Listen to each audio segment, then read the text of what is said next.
صل على سيدنا ومولانا محمد وعلى سيدنا علي وسيدتنا فاطمة وسيدتنا زينب وسيدنا حسن وسيدنا حسين وعلى آله وصحبه وبارك وسلم. الحمدللہ رب العالمین والصلاة والسلام علی سید الانبیاء والمرسلین. اللہم صلی علی سیدنا و مولانا محمد وعلی آلہ واصحابہ وبارک وسلم وصلی علیہ. دنیا کے تمام دیکھنے والوں کو، تمام چاہنے والوں کو، تمام پیار کرنے والوں کو، اور جہاں جہاں تک اس وقت میری آواز کو سنا اور مجھے دیکھا جا رہا ہے، جنید اقبال کی جانب سے انتہائی محبت کے ساتھ السلام علیکم. ایک بار پھر ناظرین، آپ کو پر نور صبح میں صبح نور کے ساتھ میں دل کی گہرائیوں سے خوش آمدید کہتا ہوں. آئیے بلا توقف چلتے ہیں حضرت ابو انیس محمد برکت علی علیہ رحمہ کی تالیف اسماء النبی کریم صلی اللہ علیہ وآلہ وسلم سے رسول اللہ صلی اللہ علیہ وآلہ وسلم کا ایک اسم مبارک پڑھنے اور سننے کی سعادت حاصل کرتے ہیں. سیدنا الزاہد صلی اللہ علیہ وآلہ وسلم، ہمارے سردار زہد اختیار فرمانے والے، درود و سلام بھیجے اللہ آپ صلی اللہ علیہ وآلہ وسلم پر، آپ صلی اللہ علیہ وآلہ وسلم کے آل پاک پر اور صحابہ کرام رضوان اللہ تعالیٰ علیہم اجمعین پر. حضرت ابو ہریرہ رضی اللہ تعالیٰ عنہ سے مروی ہے، حضور نبی کریم صلی اللہ علیہ وآلہ وسلم نے فرمایا کہ اے ابو ہریرہ، تقوی اختیار کرو، لوگوں میں زاہد ہو جاؤ گے. قناعت اختیار کرو، سب سے زیادہ شکر گزار بن جاؤ گے. جو اپنے لیے پسند کرتے ہو دوسروں کے لیے بھی وہی پسند کرو، مومن بن جاؤ گے.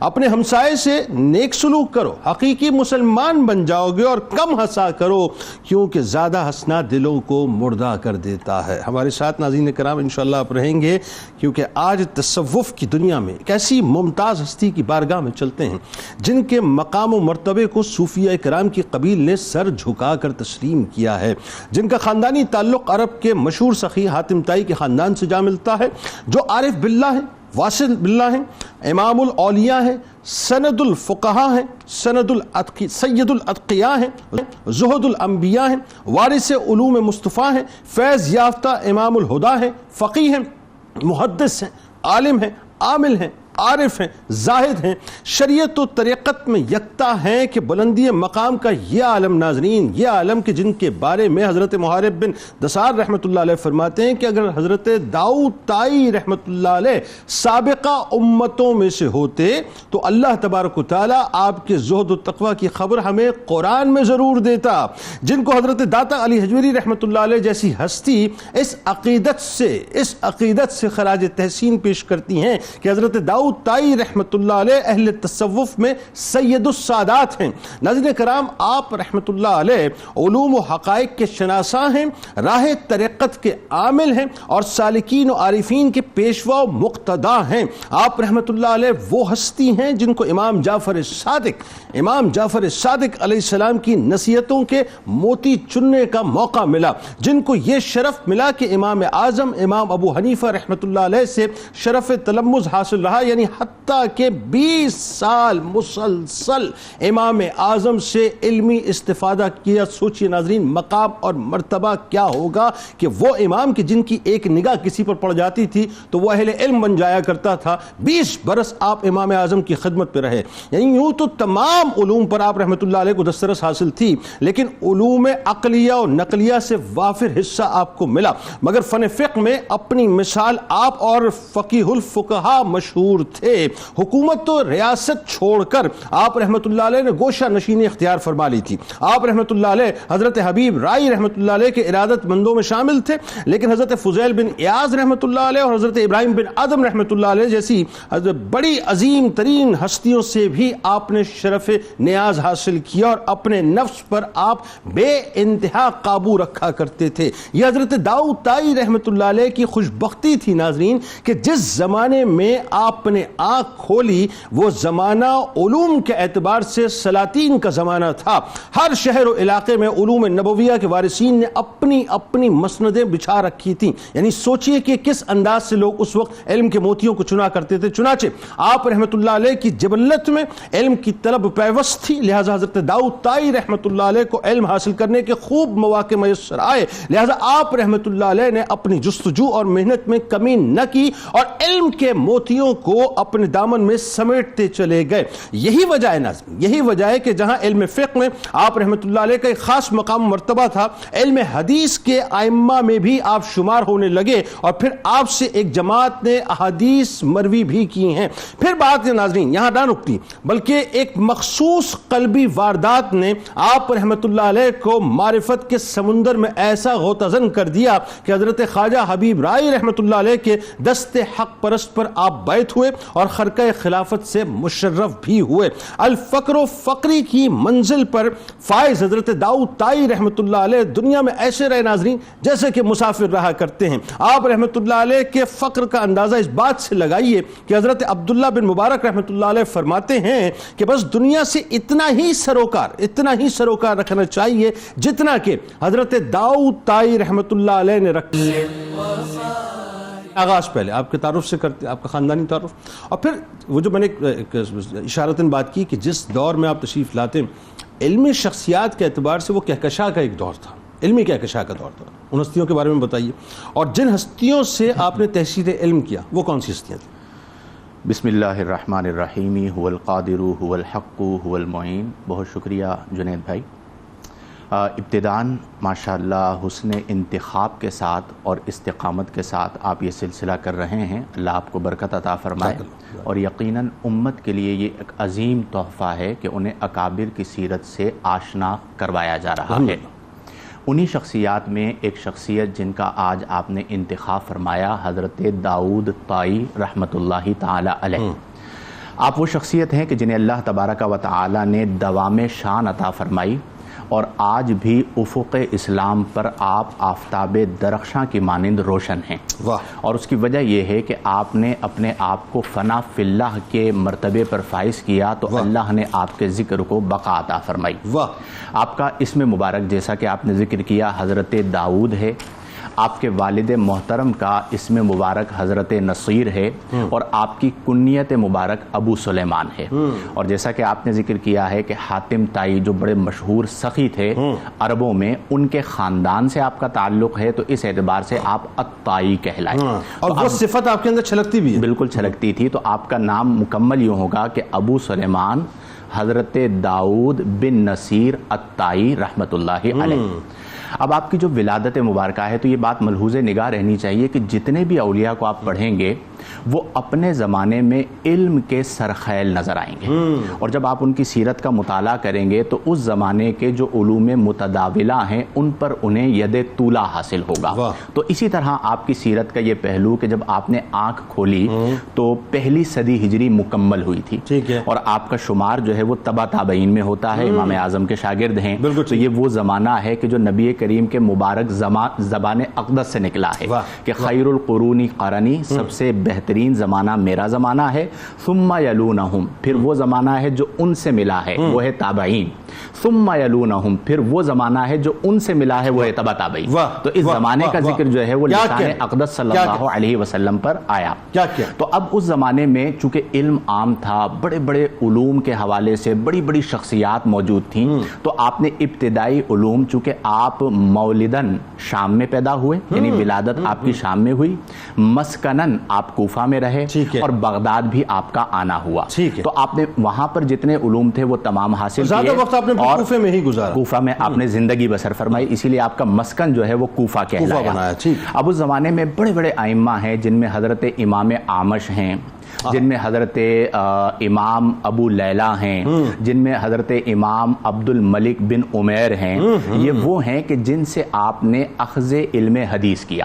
اور صرف یہ نہیں کہ آپ نے اخذ علم حدیث کیا، جی ہاں، بلکہ آپ نے علم اخذ حدیث کے بعد آپ کا شمار بھی محدثین میں ہونے لگا، اور آپ سے بعض محدثین نے تو روایات کو بھی آگے نقل فرمایا ہے. تو آپ نے علم حدیث میں مہارت حاصل کی. اس کے بعد خلیفہ مہدی کے زمانے میں آپ بغداد چلے گئے. ٹھیک ہے. چونکہ جہاں پر آپ رہ رہے تھے وہاں پر تو سارا علم لے لیا. اب بغداد بھی اس زمانے کے اندر علم کا مرکز ہوا کرتا تھا, تو آپ مہدی کے زمانے میں بغداد آئے اور شیوخ بغداد سے اخذ علم اور اخذ فیض کیا. اور پھر اس کے بعد لوٹ کر آپ کوفہ تشریف لائے. اور کوفہ تشریف لانے کے بعد پھر آپ کا یہ بخت ہے کہ آپ کو امام الائمہ حضرت امام اعظم ابو حنیفہ کی صحبت حاصل ہوئی, اور امام اعظم ابو حنیفہ کی شاگردی حاصل ہوئی.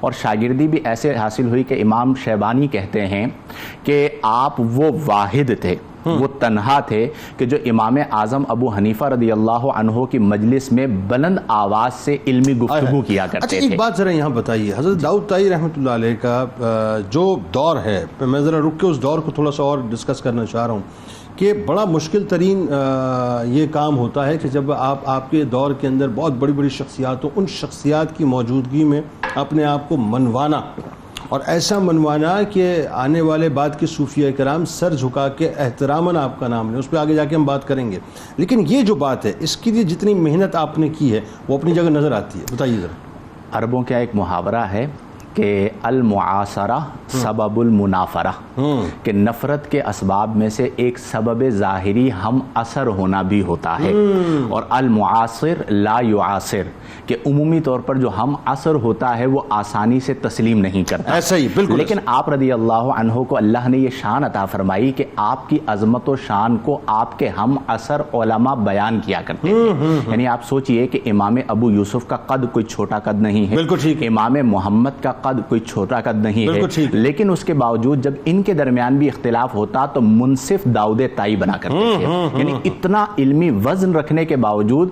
وہ حضرت داؤد رحمہ اللہ کی بارگاہ میں حاضر ہوا کرتے تھے. یہاں پر یہ بات عرض کرنا چاہوں گا کہ جب آپ نے امام اعظم کی صحبت اختیار کی تو یہ صحبت تھی 20 برس تک. یعنی علم جو حاصل کیا آپ نے مختلف افراد سے, ان میں 20 برس تک تو صرف آپ امام اعظم ابو حنیفہ کی صحبت میں رہے. اس کا مطلب کیا ہوا کہ آج بعض لوگ جب علم سے جڑتے ہیں تو انہیں بڑی جلدی ہوتی ہے کہ ہم 2 سال کا 4 سال کا 6 سال کا کورس کر لیں اور پھر فارغ ہو جائیں.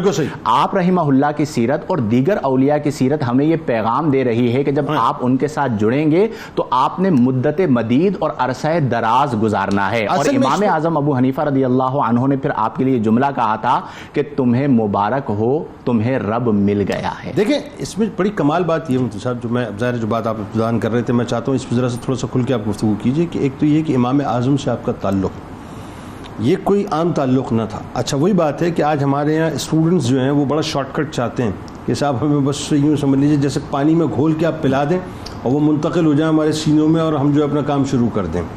یہاں جو محنت ہے, یہاں جو مجاہدہ ہے, یہاں جو دن رات لگانا, 20 برس لگانا, یہ کوئی عام بات نہیں. تو کس طرح کا تعلق تھا ذرا آپ بتائیے. دوسرا, اسی تعلق کا ہی فیضان میں سمجھتا ہوں کہ اگلی منزل جو حضرت حبیب رائی رحمۃ اللہ علیہ کے ذریعے آپ کو نصیب ہوئی, یعنی وہاں بیت ہونا, پھر علمی مقام کا مزید آپ کا نکھر کے سامنے آنا, عرفان کے مقام کا نکل کے آنا, تو ذرا بتائیے. اعوذ باللہ من الشیطان الرجیم, بسم اللہ الرحمن الرحیم. جی یقیناً اللہ تبارک و تعالیٰ کے بعض برگزیدہ بندے ایسے ہیں جن پر اللہ تعالیٰ کا خصوصی فضل اور اکرام ہوتا ہے. انہی میں سے ایک حضرت داؤد طائی رحمۃ اللہ تعالیٰ علیہ ہیں جنہیں اللہ تعالیٰ نے بڑے فضل و کمال سے نوازا ہے, اور جہاں اللہ تبارک و تعالیٰ کی تائید غیبی ان کے شامل حال رہی وہاں استقامت کے ساتھ حصول علم کے سلسلے میں ان کی کوششیں لاجواب ہیں.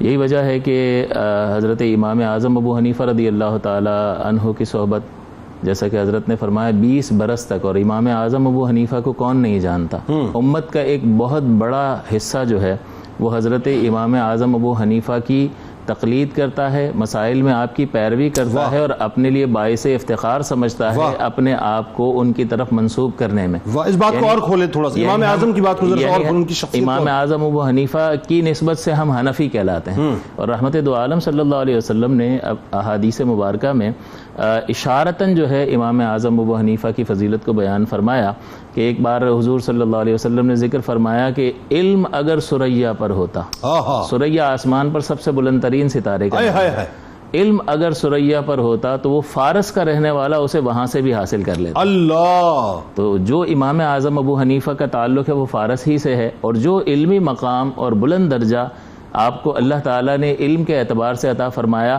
کہ آپ نے اصول بھی وضع فرمائے اور ان اصولوں ہی کی بنیاد پر آپ نے دیگر مسائل کا استنباط کیا اور آپ ہی کی پیروی اور آپ ہی کے اصولوں کے پابند ہو کر امام اعظم ابو حنیفہ اور امام ابو یوسف جو آپ کے ممتاز شاگردوں میں سے ہیں، آپ ہی کے وضع کردہ اصولوں پر آگے فتاوی جاری کرتے رہے. تو یہ اسی لیے آپ کو سراج الامہ کہا جاتا ہے کہ امت کا سورج. یہی وجہ ہے کہ اللہ تعالیٰ نے آپ کو ایسا فضل و کمال عطا فرمایا کہ آج تک جو ہے ان کی روشنی سے پوری امت فیض حاصل کر بھی رہی ہے، کرتی بھی رہی ہے اور قیامت تک انشاءاللہ کرتی رہے. یہ بات میں نے کیوں کی، اس کی ایک وجہ، اس میں میں ایک تھوڑا سا ضمنی سوال کیے دیتا ہوں تاکہ بات تھوڑی سی اور کھل جائے. امام اعظم کا یہ جملہ، اب مقام تو ظاہر آپ نے مطلب جو بتایا یہ لوگوں کو سمجھ آ گیا کہ مقام کیا ہے آپ کا. آپ نے فرمایا کہ 2 برس اگر مجھے امام جعفر صادق علیہ السلام کے نہ ملتے تو میں ہلاک ہو جاتا. یعنی اس کا مطلب کہ ان کی نگاہ کرم آپ پہ پڑی، پھر آپ کا خود کا اسٹریچر اتنا بڑا، اس کے بعد داؤد طائی رحمۃ اللہ علیہ کو جو فیضان منتقل ہوا. تو میں یہ سمجھنا چاہتا ہوں اور سمجھانا چاہتا ہوں کہ وہ کس طرح کا تعلق تھا. جی، داؤد طائی رحمۃ اللہ علیہ کی خوش نصیبی ہم اسے شمار کریں. ایک طرف تو امام اعظم علیہ الرحمہ جو حضرت علی سے اور دیگر صحابہ سے فیض یافتہ ہیں، ان کا فیض یہاں تک جاری ہوا. اور جیسا کہ آپ نے حضور علیہ الصلوۃ والسلام کے خانوادے سے ان کا رشتہ اور تعلق بیان کیا، وہ فیض منتقل ہوا یہاں تک. اور دوسرا جو حبیب رائی، حبیب عجمی رحمۃ اللہ تعالی علیہ جن سے آپ نے بیعت کی، ان کا تعلق بھی جو ہے وہ شاگرد ہیں حضرت امام حسن بصری کے. امام حسن بصری تابعی ہیں، وہ شاگرد ہیں حضرت انس بن مالک کے. اور حضرت انس یہ امام حسن بصری جو ہے انہوں نے حضرت انس سے بھی فیض حاصل کیا اور حضرت علی رضی اللہ تعالیٰ عنہ سے انہوں نے یہ فیض حاصل کیا. تو یہ دونوں جانب سے حاصل ہونے والا فیض جو ہے وہ منتقل ہوا ہے حضرت داؤد طائی رحمۃ اللہ تعالیٰ علیہ میں. آپ کا علمی مقام یہ ہے کہ اس استقامت کی برکت سے اللہ نے وہ فضل و کمال عطا فرمایا کہ جو امتیازی حیثیت آپ کو حاصل تھی حضرت امام اعظم کے شاگردوں میں وہ کسی کو حاصل نہیں ہوئی. وہ یہ تھی کہ امام اعظم امام محمد اور امام ابو یوسف یہ صاحبین کے نام سے مشہور ہیں. ان کا بڑا ملکہ ہے علم میں اور بڑی خدمات ہیں ان کی علم دین کے سلسلے میں، اور بہت سارے مسائل ایسے ہیں جن پہ احناف جو ہیں ان کے اقوال پر بھی فتویٰ دیتے ہیں. ان کے درمیان جب کوئی اختلاف ہو جاتا تو ان میں قول فیصل حضرت امام داؤد طائی، حضرت داؤد طائی علمی اختلاف ہوتا تو ان کی بارگاہ میں پیش ہوتا اور پھر وہ اس کو ملاحظہ فرماتے. اور اگر امام محمد کا قول درست ہوتا تو امام محمد کی طرف اشارہ کر کے کہتے، ان کا نام لے کر کہتے کہ امام محمد کا قول اس سلسلے میں درست ہے.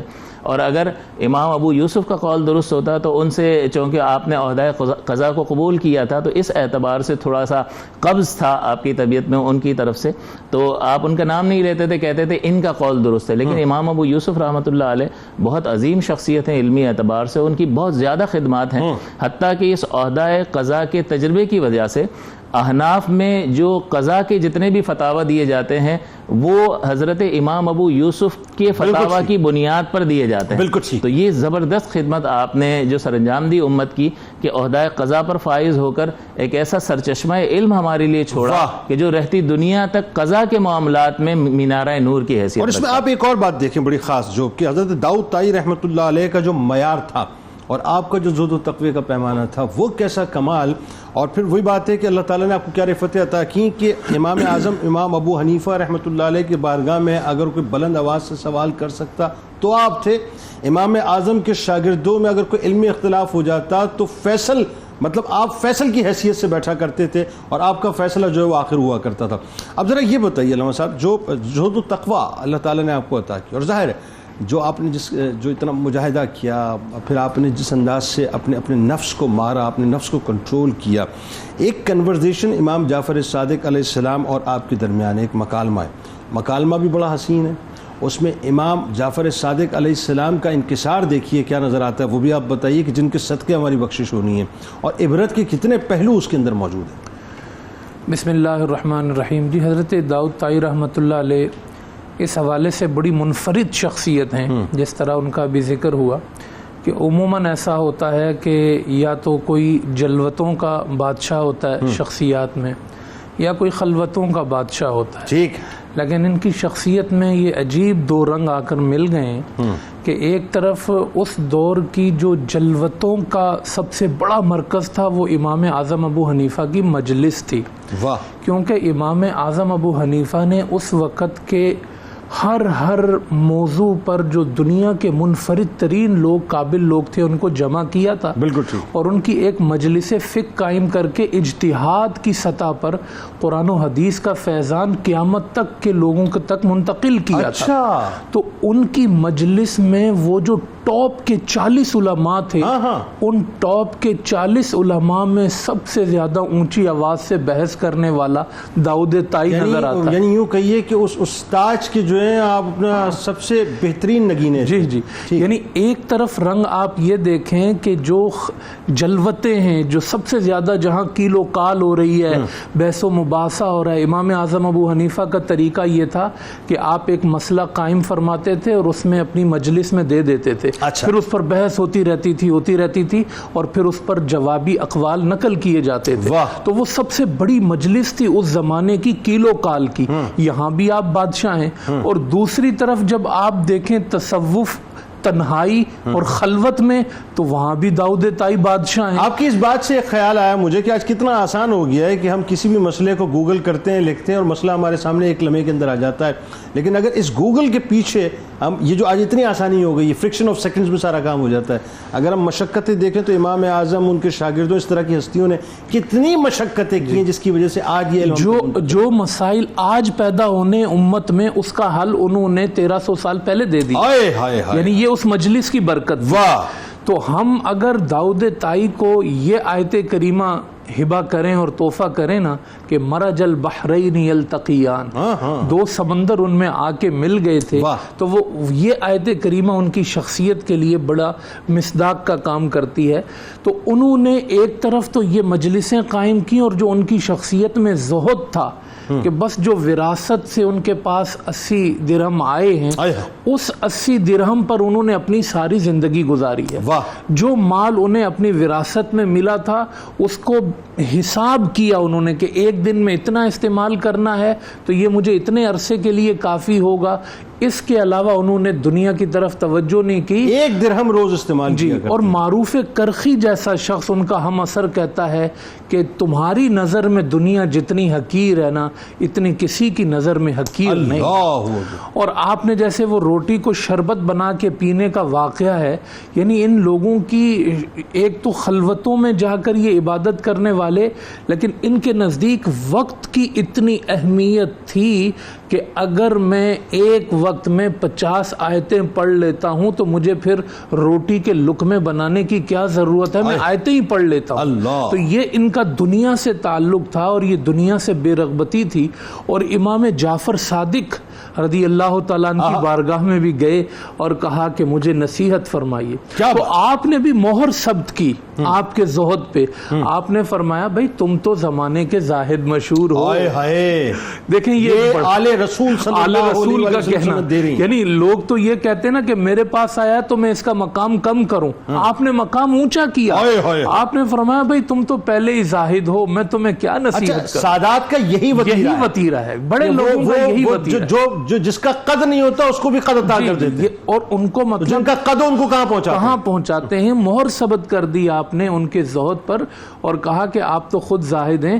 تو آپ نے فرمایا کہ میں زاہد تو مشہور ہوں لیکن زمانے میں جو مقام رب نے آپ کو دیا ہے وہ کسی کو عطا نہیں کیا. آپ سید السادات ہیں اس وقت. تو حضرت امام جعفر صادق رضی اللہ تعالیٰ عنہ نے اپنے حال کو نصیحت بنا دیا اور فرمایا کہ کیا عاجزی انکساری اختیار کر کے عاجزی اور انکساری کی انتہا ہے. آپ نے فرمایا کہ میں تو بس میں تمہیں کیا نصیحت کروں. میں خود اس بات سے خائف ہوں کہ کل جب اپنے جد امجد کی بارگاہ میں جاؤں گا اور میرے جد امجد مجھ سے کہیں کہ تم نے میری اتباع کا حق ادا نہیں کیا تو میں ان کے سامنے کیسے کھڑا ہوں گا, کیسے جواب دوں گا؟ اس لیے کہ میرا جو نسب ہے وہ ضرور ان سے ملتا ہے, اس میں کوئی شک کی بات نہیں ہے, میرا تعلق ان کے خاندان سے بنتا ہے, اس میں کوئی شک و شبہ نہیں ہے, لیکن ان ساری چیزوں کے ہونے کے باوجود اصل جو فیصلے ہونے ہیں وہ میرے رسول کی اطاعت پر ہونے ہیں. اگر اس میں کوئی کمی آ گئی تو ذمہ داری بڑھ جائے گی کہ تو بیٹا تھا, تو نے کیوں اطاعت نہیں کی؟ تو جب حضرت داؤد طائی نے یہ سنا تو رونے لگ گئے. فرمایا جس کا خمیر خون رسالت سے بنا ہے, جب وہ اتنا خوف کرتا ہے, وہ جب اتنا جو ہے وہ بارگاہ خداوندی میں ڈرا ہوا ہے, تو مجھ جیسے شخص کا کیا عالم ہوگا؟ روتے ہوئے آپ وہاں سے پلٹے ہیں. سلسلے کو آگے بڑھاتے ہیں. صاحب ذرا بتائیے, حضرت داؤد طائی کا جو مقام و مرتبہ ہے, خاص طور پہ اکابرین امت کی نگاہ میں جو اعتراف کیا, اور خاص طور پہ جس انداز سے خراج تحسین پیش کیا حضرت داتا گنج بخش علی حجویری رحمۃ اللہ علیہ سے لے کے دیگر صوفیات, بتائیے ذرا. بسم اللہ الرحمن الرحیم. آپ رحمہ اللہ کے جو معاصرین ہیں انہوں نے آپ کی علمیت کا, آپ کی فقاہت کا اور آپ کے روحانی مرتبے اور زہد و تقوی کا واشگاف الفاظ میں نہ صرف اقرار کیا بلکہ آپ کی عظمت کو بیان کیا. حضرت محارب کے حوالے سے آپ نے بھی ذکر کیا, دیگر بھی آپ کے متعدد معاصرین نے آپ کے لیے جملہ کہا کہ لو کانا داؤد فی الامم الماضیتی لقص اللہ شیئا فی خبرہ, کہ اگر حضرت داؤد طائی پچھلی امتوں میں گزرے ہوتے تو اللہ تعالیٰ ان کا کوئی نہ کوئی قصہ قرآن میں بیان فرماتا. یعنی زہد کا عالم یہ تھا. اس کی وجہ یہ نا کہ بنی اسرائیل کے کئی ایسے لوگ ہیں جن کے قصص کو بیان کیا گیا, تو یہ لاجک ہے. تو آپ رضی اللہ عنہ کا تقوی اور زہد اس نوعیت کا تھا کہ بطور مثال اسے بیان کیا جاتا. ایک بات یہاں رک کے پھر بات آگے بڑھائیے. اب میں ذرا جب یہ واقعہ میں پڑھتا ہوں تو میں یہ بھی دیکھتا ہوں کہ اس وقت صاحب صوفیہ کی کہکشاں موجود تھی, اس وقت علماء کی کہکشاں موجود تھی, ان میں بھی اگر بالخصوص آپ کا نام اس انداز سے کوٹ کیا جائے تو اس کا مطلب یہ کہ پھر کس لیول کا آپ کا, یہ محض اللہ کا فضل تھا. آپ اسے یوں سمجھیے جنید بھائی کہ جو آپ کا یوں کہہ لیجئے ٹرننگ پوائنٹ تھا تصوف کی طرف, کیونکہ علمی طور پر تو آپ نے کمال حاصل کیا تھا. وہ گویے کے اشعار تھے جو آپ نے سنے کہ کون سا چہرہ ہے جو خاک میں نہیں ملا اور کون سی آنکھ ہے جو زمین پر نہیں بہی. ان اشعار نے آپ کے دل کی کیفیت کو بدل دیا. اور امام اعظم ابو حنیفہ رضی اللہ عنہ کے پاس آئے اور آپ نے فرمایا, عرض کیا کہ جب سے میں نے یہ اشعار سنے ہیں دنیا سے میرا دل اٹھ گیا ہے.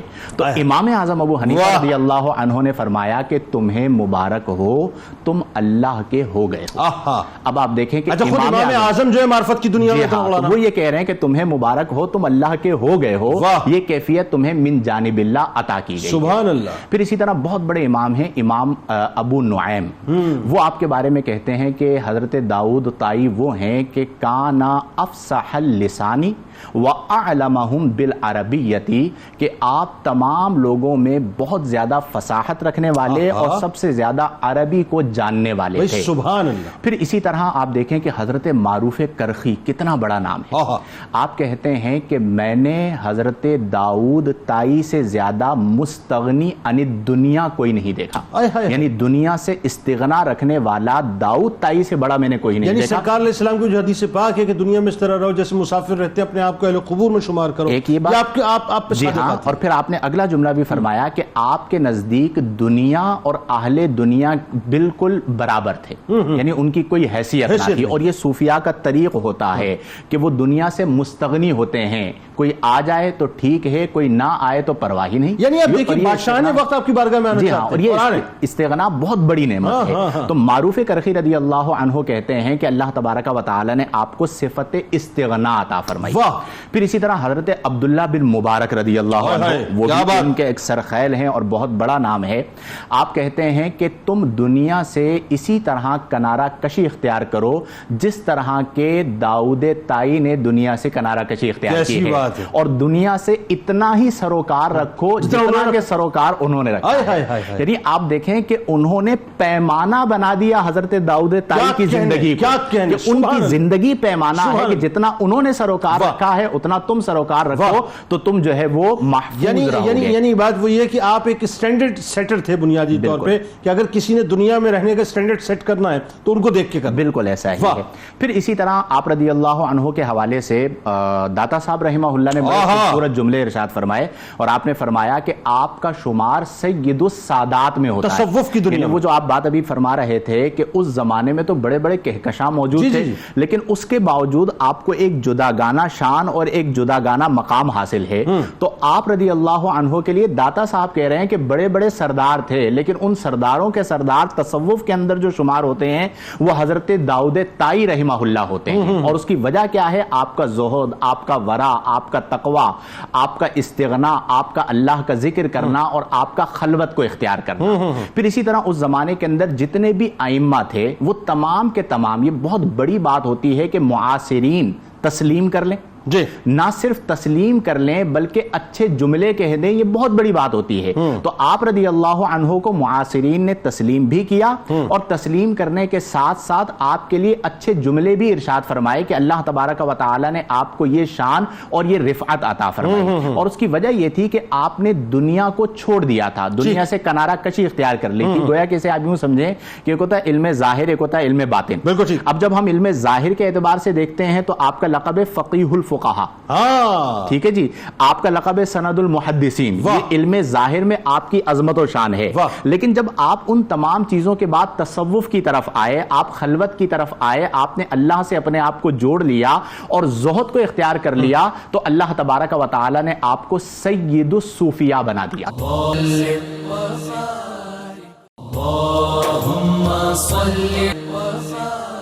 یہ جو حضرت داؤد طائی رحمۃ اللہ علیہ بتلا گئے، یہ زندگی کی ایسی حقیقت ہے جس کو ہم سمجھتے نہیں ہیں.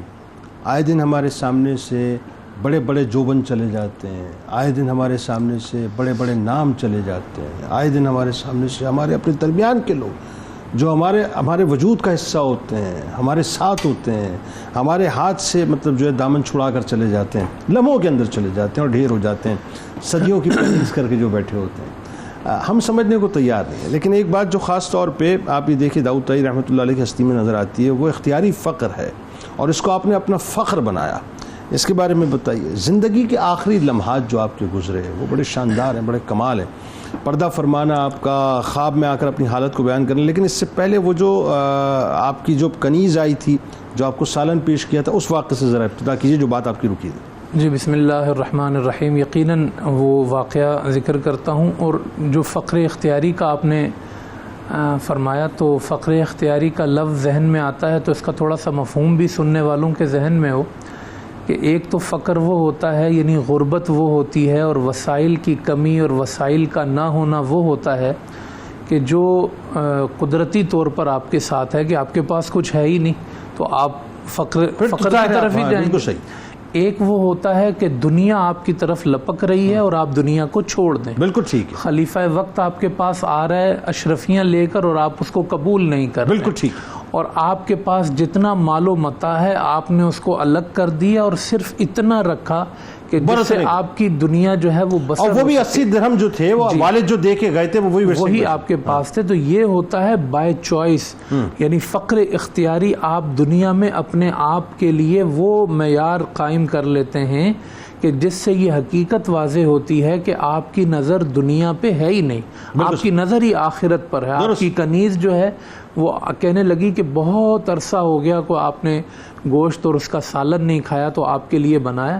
تو آپ نے فرمایا کہ خود خواہش بھی تھی پہلے اور خود بنوایا بھی اس کو، لیکن بنا کے لے آؤ. ہاں پھر اس کے بعد جب وہ آ گیا تو آپ کی توجہ اپنے پڑوس کے کسی یتیم بچوں کی طرف گئی. کہا وہ کدھر ہیں؟ کہا وہ بھی ادھر ہی ہیں. کہا تو ان کو لاؤ نا. تو ان کو لایا اور ان کو کھلایا اور کہا مجھے میری وہ سوکھی روٹی اور پانی ہی دے دو، میں اسی سے کھا لیتا ہوں. جبکہ کنیز یہ کہتی رہی کہ تھوڑا تو اس میں سے لے لیجئے. آپ نے تناول نہیں فرمایا. تو یہ فقر اختیاری تھا. اور آپ کا آپ جو ہے لیکن سر اس میں جملہ آپ نے کیا فرمایا جب وہ کنیز نے انسسٹ کیا تو آپ نے فرمایا میں کھاؤں گا تو فضلہ بن جائے گا، یہ کھائیں گے تو اللہ کی بارگاہ میں محفوظ ہو جائے گا. اور آخرت پر اتنی نظر تھی آپ کی کہ آپ کو کہا جاتا نا کہ یہ گرم پانی کیوں پی رہے ہیں آپ ٹھنڈا پانی پئیں.